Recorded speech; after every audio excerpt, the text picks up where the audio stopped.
ngayong araw inaasahang hahabol ang karamihan sa ating mga kapatid na makauwi sa kani-kanilang mga probinsya para po sa Semana Santa. Kaya naman, inaasahang dadami pa ang mga darating sa iba't ibang mga terminal.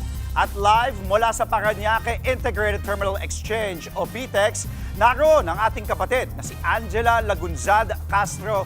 Angela, marami na ba tayong good morning una sa lahat at marami na ba yung mga kapatid natin na pasahero dyan sa PTEX? Good morning kapatid, good morning Andre. Tama ka, nandito tayo ngayon sa Parañaque Integrated Terminal Exchange kung saan iulat po natin ang magiging sitwasyon dito dahil inaasahan nga po ang dagsa ng mga biyahero dahil nga po today is Holy Wednesday. Ang mga kababayan po natin, ang mga kapatid natin ay inaasahang uwi sa kanilang mga probinsya. A little trivia lang mga kapatid, ang PIT Expo ay binuksan noong 2018 at since then umabot na po sa 146 million ang foot traffic dito. Simula nang ito ay buksan noong 2018, itinuturing po ang PITX bilang pangunahing sentro ng biyahe ng mga commuter mula Timog Luzon na nagsisilbing one-stop terminal para sa iba't ibang uri ng sasakyan. So bukod po sa mga bus, merong jeep, may taxi at of course meron din mga retail services dito, may pagkain, may government services at ngayon nga meron din rin silang binuksan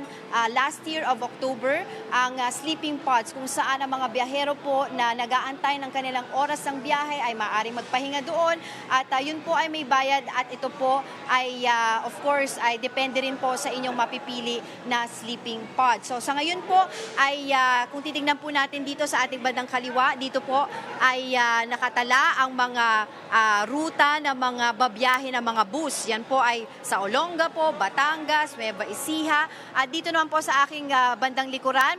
By the way mga kapatid, nandito po tayo sa second floor ng PITX kung saan dito po talaga nakatalaga ang mga provincial buses. So unti-unti na po nagpupuntahan, dumadagsa ang mga biyahero ngayong araw na ito na uuwi nga po sa kanilang mga probinsya. Ang ilan po sa mga nakausap natin kanina ay nandito na kagabi pa lamang upang mag-antay ng kanilang mga biyahe at iba naman ay dumating ng mga bandang alas 3, alas 4. Ang seguridad po dito sa PITX ay mahigpit.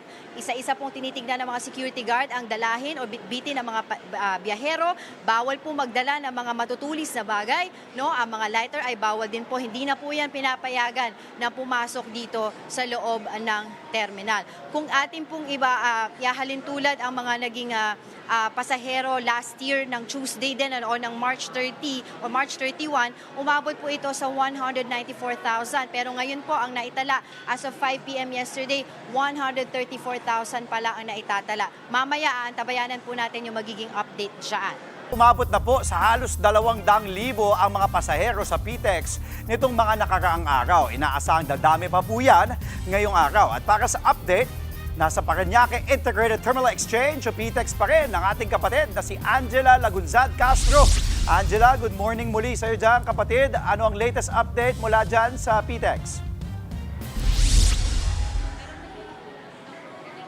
Good morning kapatid, good morning Andre. Tama ka, nandito pa rin tayo sa Parañaque Integrated Terminal Exchange or PTEX kung saan patuloy pa rin po ang pagdagsa ng mga pasahero ngayong umaga at nag-aantay po ng kanilang mga biyahe papunta po sa kanilang mga probinsya.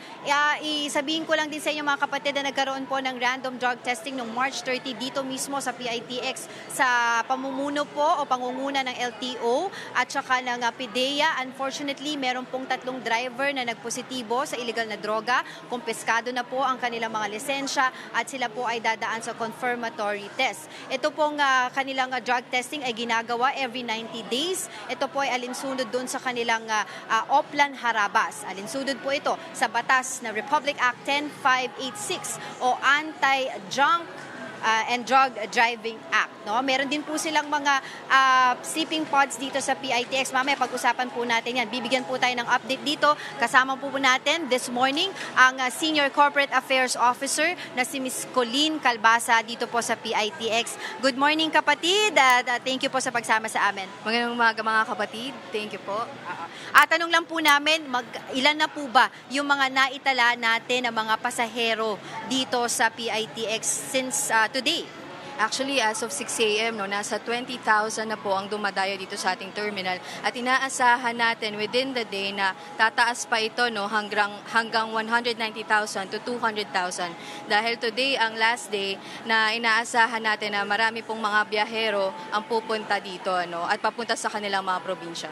Kung ikukumpara po natin yung mga pasahero last year at sa ngayon na meron po tayong nararanasan na oil crisis o krisis sa langis, ano po ang estimate natin doon? Mas marami po ba yung ngayon sa last year? Mas marami po ngayon actually, dahil mas marami po tayong nakitang mas dumagdag na mga daily commuters natin na dati pong nagkokotse ay ngayon po yung nagko-commute na. So inaasahan din natin sa mga darating pang mga araw ay mas dadami pa rin ang mga daily commuters natin gawa nga po nung oil crisis natin. Alright, mabilisan na lang po ang paalala po sa atin na mga mananakay dito sa PITX.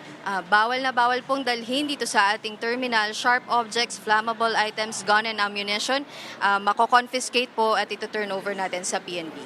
Alright, maraming salamat po sa inyo, Ms. Colleen Calbasa, ang Senior Officer ng Corporate Affairs ng PITX. This time around mga kapatid, may makakausap naman tayo na isa sa mga biyahero dito sa PITX, no?